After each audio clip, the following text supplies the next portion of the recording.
My name's Lel. I'm not the kind of guy who shares personal stuff online. And I never thought I'd be here, typing this with my palms sweating, trying to make sense of something I can't fully wrap my head around. But if I don't tell someone, anyone, I think I might lose it. So this happened last Tuesday night. My wife, Trina, and I were sitting in the living room watching a quiet little indie film about a couple who reconnect after drifting apart. I wasn't even really into it. Not because it was boring, but because I've been mentally checked out for weeks, maybe months. We've been married 12 years. No kids, just routines. A lot of silence. Familiar silences, the kind you stopped noticing. The credits were rolling when Trina turned to me with this oddly calm look. Her face was lit up by the glow of the TV, and I remember how her eyes seemed unusually focused. I thought she was going to ask if I wanted ice cream or something light like that, but instead she said, "This Friday, I plan to break my routine." Caught me so off guard I laughed awkwardly. "What? Like yoga? A painting class?" She didn't answer. She just smiled, but not the warm, goofy smile I used to know. It was the kind of smile you give when you've already made a decision and you're just waiting for the other person to catch up. "Lel," she said softly, "don't overthink it. You'll be fine. I promise." That's the thing about Trina. She always talks like she's the narrator of a dream. Me, I overanalyze everything. And I knew in my gut that this wasn't about yoga or painting. I asked her where she planned to go. She tilted her head. "Just somewhere I haven't been in a long time." I should have asked more questions, pressed her, but I didn't. I nodded like a doormat and let it go because I hate conflict and because I'm scared of what the answers might be.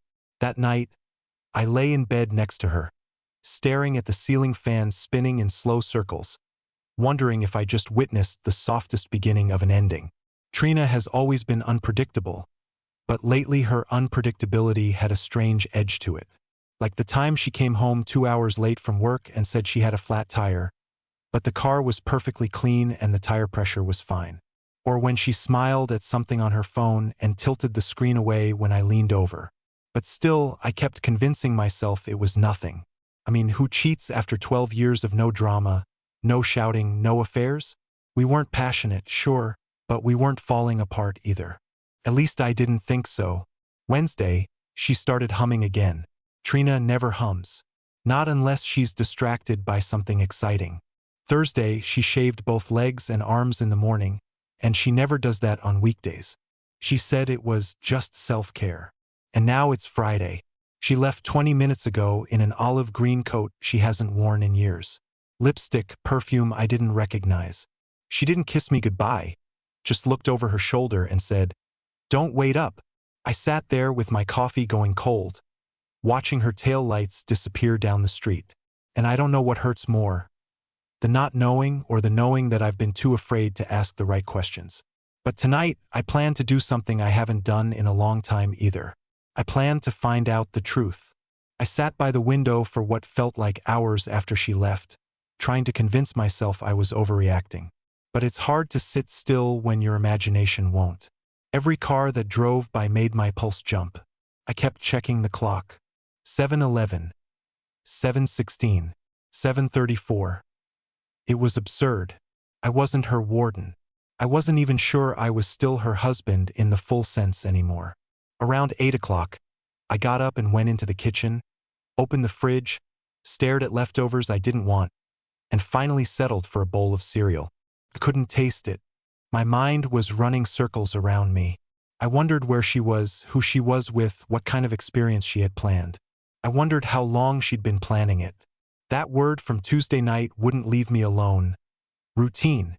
I started scrolling back through my memory like a detective thumbing through case notes. Had I missed something? Was there a pattern? A signal? Trina had always been independent. That's what drew me to her in the beginning. She had this untouchable aura, like she didn't need anyone but chose to let me in. But now, I was starting to realize I might have mistaken mystery for intimacy. She let me orbit her, sure, but I was never invited to her core. I sat back down with my cereal, and that's when I noticed her laptop bag under the coffee table. She never leaves it behind. Ever. My hands were already moving before I could talk myself out of it. I pulled the bag out, opened it slowly, and found her laptop right on top. Still warm, recently used. I hesitated. This wasn't like me. I don't snoop. I don't cross those lines. But something had snapped. The screen lit up. No password. Just her email inbox wide open.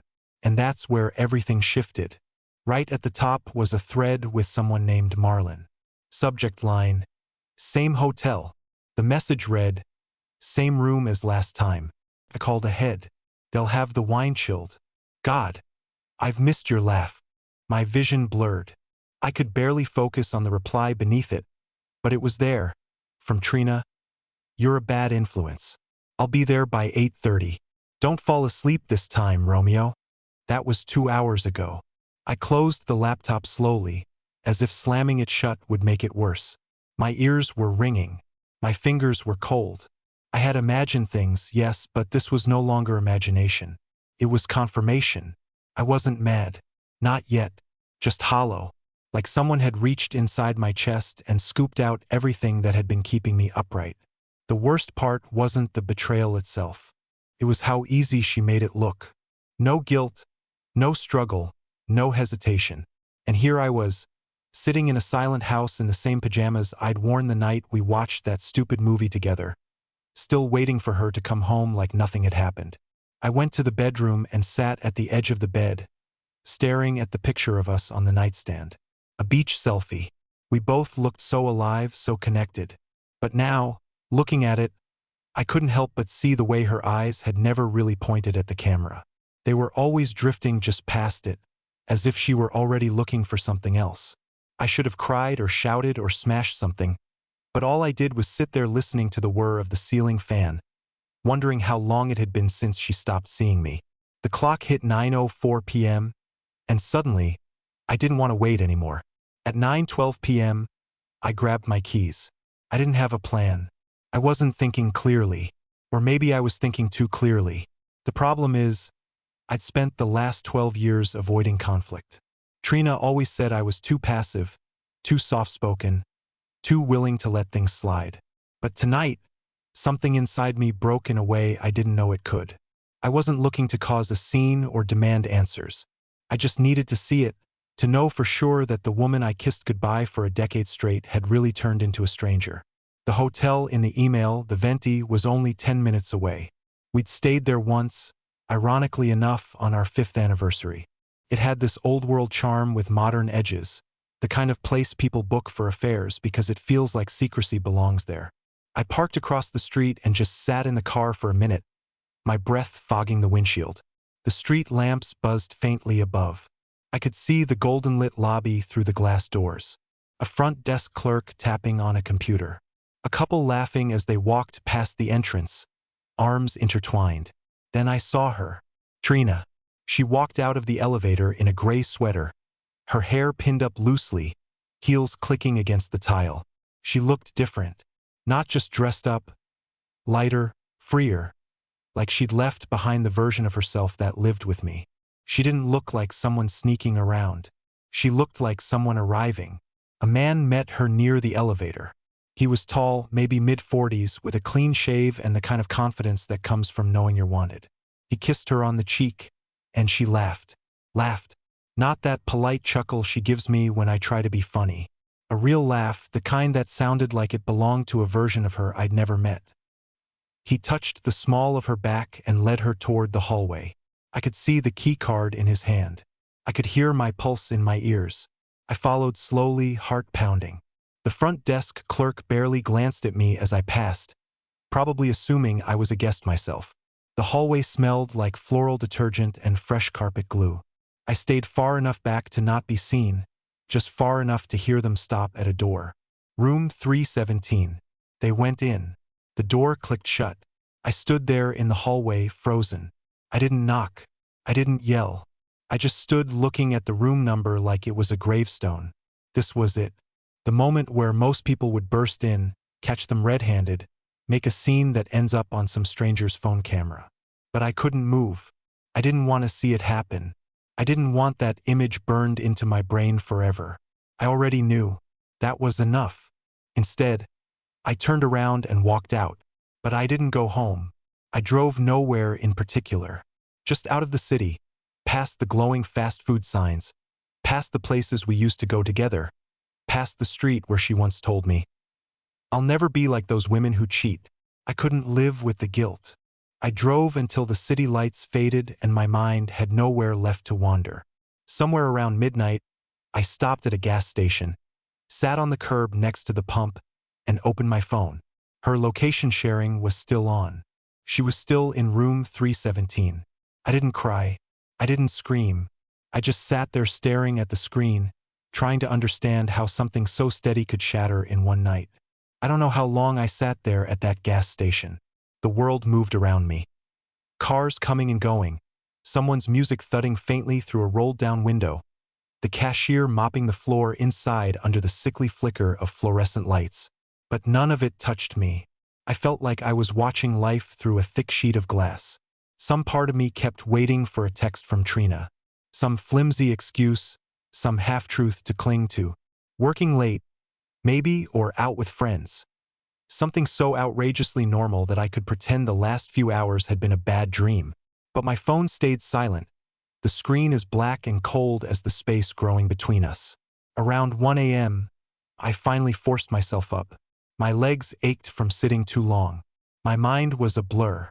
I got back in the car, started driving aimlessly again, thinking maybe I could outrun the feeling if I kept moving fast enough. But the truth clung to me like wet clothes. I thought about all the things I had ignored over the years. The sudden changes in schedule, the work trips that didn't quite add up, the nights she came home smelling faintly of cologne that wasn't mine. I had seen it all, but I chose to believe the easier version. That Trina loved me enough to stay, that we were just in a rut like every other long-married couple. Looking back now, I realize I never wanted the truth. I just wanted the illusion to hold a little longer. Maybe that's on me. At some point, I ended up outside a diner, one of those old ones that still have the red neon signs buzzing over cracked windows. I went inside, ordered a coffee I didn't really want, and sat by the window, watching the night swallow what little light the city had left. There was an older couple a few booths away, sitting across from each other, both reading separate newspapers in silence. They weren't touching, they weren't talking, but there was something in the way they shared the space between them. Something comfortable, something real. I realized then that I'd mistaken peace for distance with Trina. I thought our silences meant we were solid. In truth, they were hollow. I left the diner around 3 a.m. and drove home. The house looked the same. Still dark, empty. I parked in the driveway and just sat there, staring at the front door, wondering if I'd ever truly belong behind it. I half expected to see her car parked there already. Some cruel twist where she'd beaten me home and was curled up in bed pretending none of it happened. But the driveway was empty except for my old sedan. The porch light buzzed overhead like it had been waiting for someone who never came. Inside, the house smelled faintly of her lavender candle. The one she always lit when she wanted the place to feel cozy. The one she hadn't bothered lighting in months. I walked through the living room, touching the back of the couch absent-mindedly, passing through the kitchen where 2 mugs still sat in the sink from that morning's rushed breakfast. Everything looked exactly the same, but none of it felt like mine anymore. In our bedroom, I sat at the edge of the bed, staring at the empty space where she should have been. The clock on the nightstand blinked 3:47 a.m. I checked my phone again. Still no text, no missed calls, no apology, nothing. She hadn't even thought to cover her tracks. Maybe she thought I wouldn't notice. Maybe she didn't care if I did. Maybe she knew I wouldn't do anything about it. I lay down on top of the covers, still fully dressed, and stared at the ceiling until the faint light of dawn started bleeding into the room. I wasn't even angry anymore, just tired, exhausted in a way that no amount of sleep could fix.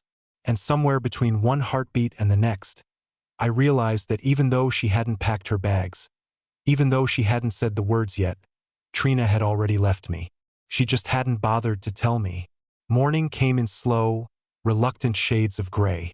I didn't sleep. Not really. I must have drifted in and out because I remember hearing birds outside, the garbage truck clanking down the street, someone's dog barking endlessly 3 houses down. But I stayed where I was, lying stiffly on top of the covers, shoes still on, arms crossed like a man bracing for an impact that never came. It was nearly 7 a.m. when I heard the car pull into the driveway. I didn't move. I just listened. The familiar thunk of the door slamming shut, the quick clack of heels across the concrete, the soft jingle of keys fumbling at the front door. She was trying to be quiet. She always thought she was good at sneaking in when she was late, like the silence itself could erase the absence. The door creaked open. I closed my eyes. I heard her pause, maybe sensing something off, maybe feeling the weight of her own betrayal hanging heavy in the air. Then the soft shuffle of her footsteps as she tiptoed inside. The house seemed to shrink with every step she took. I could almost map it in my mind. The living room, the hallway, the short flight of stairs, her hand probably trailing along the banister like she always did. I imagined her hesitating at the bedroom door, wondering if I was awake, wondering if she could slide back into our life without questions. She didn't say anything when she entered the room, didn't whisper my name, didn't apologize. She just stood there. I could feel her eyes on me. I waited for something. An explanation, a lie, even just a good morning. But the silence stretched so long that it started to hum in my ears. Finally, I opened my eyes. She was still dressed from the night before, though she had thrown a jacket over herself like it could cover the truth. Her hair was messy in a way that didn't come from sleep. Her makeup was smudged just slightly. Not enough for a stranger to notice, but enough for someone who knew her face like a map. We stared at each other. No words. Nothing. Just this vast, aching distance between us that no amount of pretending could cross. I sat up slowly, feeling every muscle in my body protest. My throat was dry, and my chest hurt in a way that wasn't physical. She opened her mouth like she was about to speak and then closed it again. That hurt more than anything else. Not the betrayal, not even the lies, but the fact that when faced with the damage she had caused, she couldn't even summon the decency to fake regret. I swung my legs over the side of the bed, stood up, and walked past her without a word. Her perfume clung to the air, a sharp contrast to the staleness that had settled into the house overnight. In the bathroom, I splashed cold water on my face, staring into the mirror like I was trying to recognize myself. My reflection looked hollow, smaller somehow, like the part of me that had believed in us had evaporated in the night. When I came out, she was sitting on the edge of the bed, hands clasped together between her knees, head bowed like a child waiting to be scolded. But I didn't say anything. I didn't ask where she had been.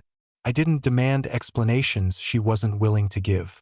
I just walked downstairs, poured myself a cup of yesterday's cold coffee, and sat at the kitchen table, staring out the window as the sun climbed higher and higher over the rooftops. The house around me, once ours, now felt like a museum exhibit, a perfectly preserved snapshot of a life that had already ended. Photos on the wall, 2 toothbrushes in the holder, a pair of her shoes kicked off by the door.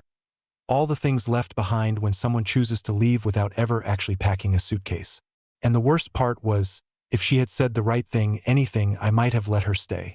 I might have chosen to live in the ruins just to pretend I hadn't lost everything. But she said nothing. And that silence said more than any confession ever could.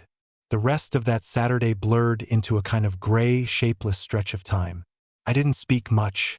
Trina didn't either. We moved around each other like two ghosts haunting the same crumbling house, careful not to touch, not to breathe the same air for too long. She spent most of the morning upstairs, pretending to clean the bedroom closet. I could hear the occasional thud of hangers sliding across the rod, the soft rustle of fabric. It was the sound of someone trying desperately to act normal, to scrub away the scent of guilt with meaningless chores. I stayed downstairs, nursing cups of coffee that tasted like cardboard, scrolling aimlessly through my phone just to keep my hands busy. I must have read the same news headline 5 times without understanding a word of it. Around noon, she finally came down. She stood in the doorway for a second, watching me. I could feel her eyes on the back of my head, searching for a crack, an opening, anything she could step through to avoid having to say the truth out loud. But I didn't turn around. I just kept scrolling. She cleared her throat, that soft, guilty sound, and said almost too casually, "I'm going to visit my sister for a few days. She's been asking. I nodded once, not trusting myself to speak. It was a lie, of course. Her sister lived 2 states away and barely spoke to her anymore. But I didn't call her out. What was the point? Trina must have taken my silence as permission because I heard her walk to the hallway closet and start pulling down a small overnight bag.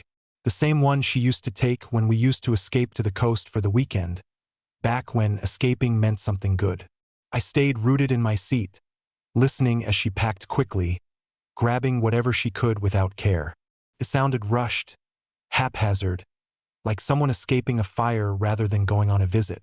When she was done, she hovered by the front door, suitcase by her side. I could see her reflection in the window, pale, nervous, fidgeting with the handle of the bag. And then she finally spoke. "Lel, I'm sorry." It was the barest whisper, so quiet I almost could have pretended not to hear it. Almost. I turned slowly to face her. Her eyes were glossy but dry. There were no tears, just the heavy, suffocating weight of everything she didn't say hanging between us. "For what, exactly?" I asked, my voice raw even to my own ears. She flinched just slightly, opened her mouth, closed it again. "For all of it," she managed after a long, brittle pause. "For letting it get this far." It wasn't the apology I needed. It wasn't even an apology for the right thing. But it was all she was willing to give. And deep down, I think we both knew it. I nodded again, small, mechanical, and turned back to stare out the window. Without another word, she grabbed her bag, pulled open the door, and stepped outside. I listened as she dragged the suitcase down the porch steps, the small wheels clattering against the concrete, the car door slamming, the engine rumbling to life. And just like that, she was gone. No dramatic farewell, no final promises, no answers. Only the faint scent of her perfume lingering in the air, and the echo of a life that had quietly, efficiently unraveled itself. I sat there long after the sound of her car disappeared. I didn't cry. I didn't scream. I didn't punch walls or smash dishes like they do in movies. I just sat in the stillness she left behind, trying to remember when exactly our marriage had ended. Because it wasn't today. It wasn't last night. It wasn't even last week. It had ended slowly, like a house sinking into the ground over years. So gradually that you don't notice the cracks in the walls until one morning you wake up and realize there's nothing left standing at all. And somehow that was the worst part. It hadn't been stolen from me in one violent moment. I had let it slip away, piece by piece, too afraid to fight for something that was already quietly dying. The silence after she left was not the kind that feels peaceful. It was the heavy, suffocating kind, the kind that fills a house and pushes against your chest until breathing feels like a chore. I sat at that kitchen table until the shadows shifted across the walls, until the sun moved from one window to the next, until the world outside kept spinning like nothing had changed, even though mine had stopped. Hours later, I forced myself to move, not because I knew what to do, but because staying still felt worse. I wandered the house like a stranger walking through a museum of someone else's life. Everywhere I looked, there were pieces of her and pieces of me tangled with her. A hairbrush still sitting on the bathroom counter. Her favorite coffee mug in the sink. A half-burnt candle on the nightstand that we had lit one lazy Sunday when the power went out. They were all still there, but they didn't feel like memories anymore. They felt like abandoned things. I opened the closet in our bedroom, half expecting it to look empty, but it didn't. Most of her clothes were still hanging there, swaying slightly from the draft I hadn't noticed. She hadn't packed properly. Just enough to pretend she was visiting her sister. Just enough to pretend this wasn't the beginning of something final. I stood there for a long time, hand resting lightly on the edge of her side of the closet. It was strange how physical absence could be so much louder than presence. Every room screamed her name, not because she was in it, but because she wasn't. I wandered into the guest room, the one we had always said we'd turn into an office but never did. It was mostly empty, except for a few old boxes shoved into the corner. One of them was labeled wedding stuff. Dust had settled on it like a second skin. I sat on the floor and opened it.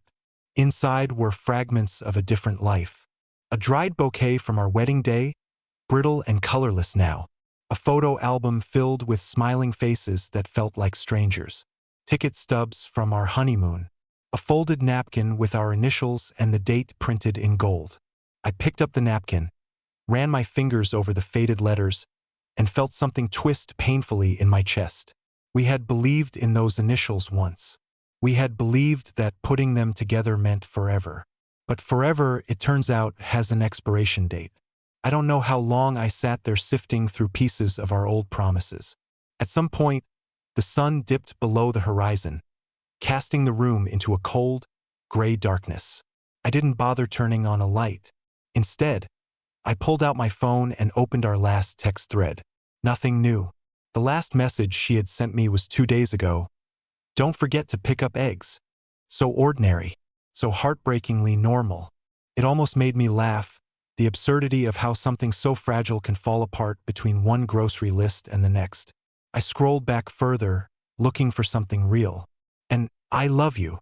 And I miss you. Something that proved we had been more than two people living side by side out of habit. But it was all practicalities. Errands, schedules, brief updates. When had we stopped speaking in emotions and started speaking only in logistics? I didn't know. Maybe it had been years. Maybe we had been over long before Marlin and hotel rooms and whispered plans to break routines. Maybe the betrayal I felt wasn't just about last night.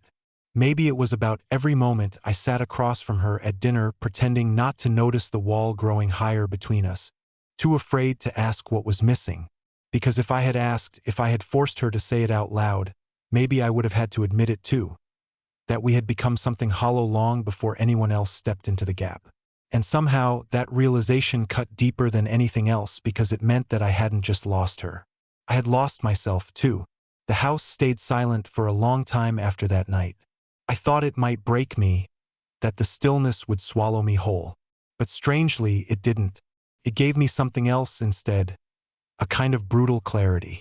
Without the distractions, without the lies, without the pretending, I was left alone with the truth.